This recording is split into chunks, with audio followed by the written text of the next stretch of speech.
नमस्कार दोस्तों, स्वागत है आपका आपके अपने चैनल पीसफुल सफर में। बहुत बार ऐसा देखने को मिलता है, जो ज्यादा भगवान का पूजा पाठ करते हैं वही सबसे ज्यादा दुखी होते हैं, जबकि कोई नास्तिक आदमी जो भगवान को नहीं मानता, कभी पूजा पाठ नहीं करता, कभी संतों का संग नहीं करता, वह सबसे ज्यादा सुखी जीवन जीता है। यह सब चीजें देखकर कभी कभी तो ऐसा लगता है कि भगवान ही गलत है, भगवान का न्याय ही गलत है। यह कोई कहानी नहीं है, ऐसा हर किसी के साथ होता है। दोस्तों, आज के इस वीडियो में हम आप लोगों को इसके पीछे का कारण के बारे में बताएंगे। भगवान श्री कृष्ण ने स्वयं इसका उत्तर दिया है। आखिर ज्यादा पूजा पाठ करने वाले लोग दुखी और परेशान क्यों रहते हैं?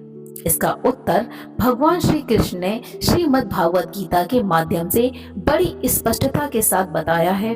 तो चलिए फिर शुरुआत करते हैं। यह बात द्वापर युग की है, जब भगवान श्री कृष्ण और अर्जुन के बीच संवाद हो रहा था। तब अर्जुन ने भगवान श्री कृष्ण से पूछा कि माधव, जो लोग ज्यादा पूजा पाठ करते हैं वह ज्यादातर दुख और परेशान रहते हैं, इसके पीछे क्या कारण है?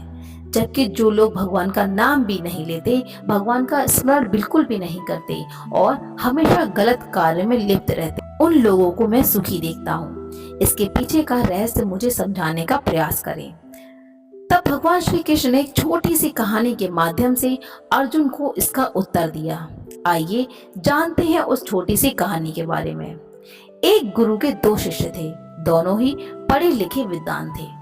दोनों में फर्क सिर्फ इतना था कि एक भगवान को मानने वाला था और दूसरा भगवान को ना मानने वाला नास्तिक था। एक ऐसा था जहाँ पर भगवान की कथा होती है, जहाँ सत्संग होता था, जहाँ भजन होता था, वहाँ दौड़ के चला जाता था और भगवान की पूजा पाठ करने लगता था। वहीं दूसरा शिष्य इन सब चीजों से दूर रहता था। वह शराब पान भी करता था, वैश्याओं के साथ नमन भी करता था और सारी बुरी आदतें दूसरे शिष्य में थी। एक दिन क्या हुआ, एक शिष्य शराब पीकर बोलते हुए रास्ते में पैदल चलते हुए अपने घर को जा रहा था। अचानक उसको रास्ते में पैसों से भरा एक बैग मिल जाता है। उसकी तो खुशी का ठिकाना ही नहीं रहता। वह जोर जोर से चिल्लाते हुए बोलता है, मुझे आज पैसों से भरा बैग मिला है, मेरा जीवन सफल हो गया। इन पैसों से अपने जीवन की आवश्यकताओं की पूर्ति करूंगा।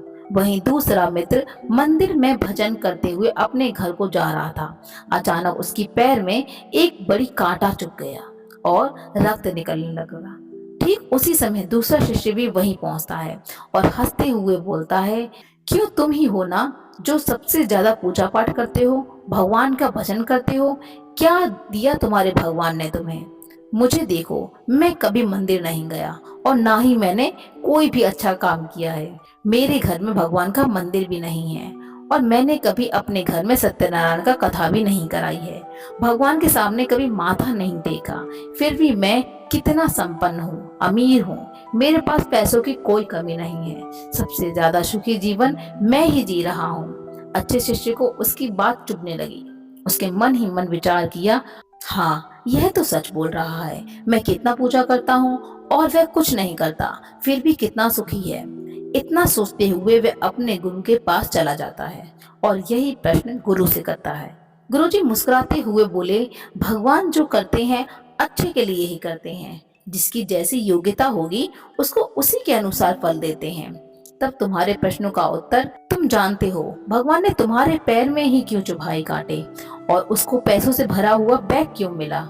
सुनो, तुमने पिछले जन्म में बहुत पाप किया था, इसलिए तुम्हारी आज मौत होने वाली थी। तुम बच गए क्योंकि तुम मंदिर गए थे, तुमने भगवान की पूजा की थी और यही कारण है कि तुम्हारी मौत ना होकर सिर्फ एक ही कांटा छुआ। अब तुम्हारे मित्र की बात करते हैं। पूर्व जन्म में वह एक संत महापुरुष था, इसलिए उसकी आज किस्मत बदलने वाली थी। करोड़ों की संपत्ति का मालिक बनने वाला था, मगर इस जन्म में उसने कोई भी अच्छा काम नहीं किया, इसलिए पूर्व जन्म के फल के अनुसार उसको थोड़े पैसे ही मिले, जबकि वह अरबों की संपत्ति का मालिक बनने वाला था।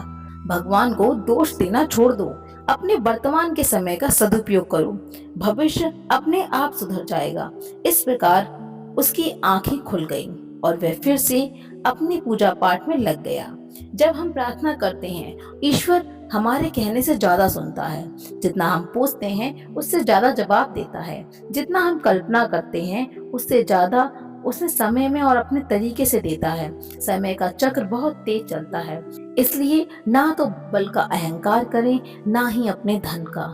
जीवन में बाड़ी को संयम ही रखना अनिवार्य है, क्योंकि बाड़ी से दिए हुए घाव कभी भरे नहीं जा सकते। जीवन में कभी मौका मिले तो किसी के लिए सारथी बनना, स्वार्थी नहीं। जैसे पानी को अगर दूध में मिलाया जाए तो वह दूध की तरह हो जाता है, यदि वही पानी अगर कीचड़ में मिलाया जाए तो कीचड़ बन जाएगा। हमेशा वह काम करें जो सही है, वह ना करें जो आसान है। करीबी और गरीबी का सिखाया हुआ सबक इंसान को अंदर से बदलने पर मजबूर कर देता है। जिस तरीके से बात करते हो उस तरीके से सुनना भी पसंद करो। ईश्वर को अपना सबसे करीबी दोस्त बना लो, क्योंकि परमात्मा एक ही है। एक ऐसा है जो तब तक साथ देते हैं जब सारी दुनिया हमारा साथ छोड़ देती है। ऐसे लोगों से दोस्ती बनाए रखिए जो आपको बेहतर बनाने के लिए प्रेरित करते हैं, जो आपको अपनी जवाबदारी मानते हैं और आपका ख्याल रखते हैं, आपको अपना समझते हैं और अपना घर जैसा महसूस कराएं, जो आपकी सहायता करें और आपको समझे। अमीरी गरीबी से इसका कोई लेना देना नहीं है। रोने वाले महलों में भी रोते हैं